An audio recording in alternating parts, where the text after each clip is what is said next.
দিনটা ছিল শনিবার। হঠাৎ করে ভেবে বসা পাহাড়ে গিয়ে ব্রেকফাস্ট করলে কেমন হয়, কিন্তু আজ তো আমার স্যাটারডে, নিরামিষ, কী আর করা।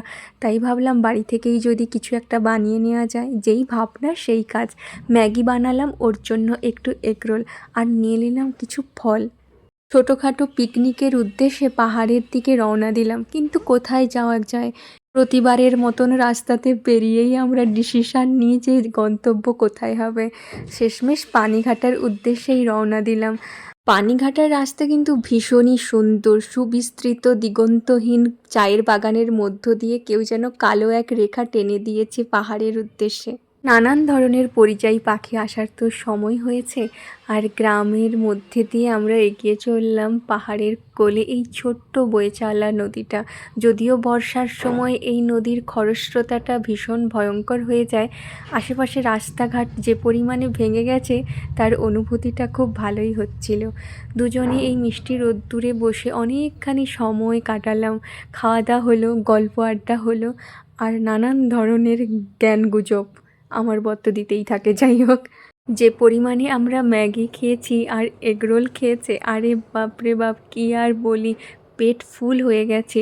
ভাবছিলাম ফেরার পথে লাঞ্চটা বাইরেই করে যাব।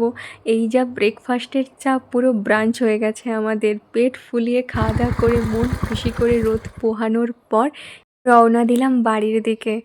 रब की नेमत है तेरी निगाहें, जिसमें बसती है उसकी दुआएं, ऐसे दिनों की बातों में कोई क्यों ना आए, तेरे नैना तेरे नैना तेरे नैना रे, मुझको तुमसे बदल गई समा, रब की नेमत है तेरी निगाहें, जिसमें बसती है उसकी दुआएं।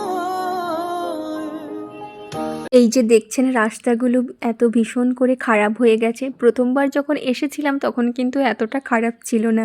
এই বর্ষাতেই অবস্থা খারাপ করে দিয়ে গেছে। এখনও যদিও সারানোর কাজ চলছে, তাও ভীষণ পরিমাণে খারাপ অবস্থা রাস্তাগুলোর। যাই হোক, চলুন আমরা এখন বাড়ি পৌঁছাই। আশা করি ব্লগটা আপনাদের ভালো লেগেছে। Thank you for watching. যদি ভালো লাগে অবশ্যই সাবস্ক্রাইব করে দিতে ভুলবেন না। Thank you.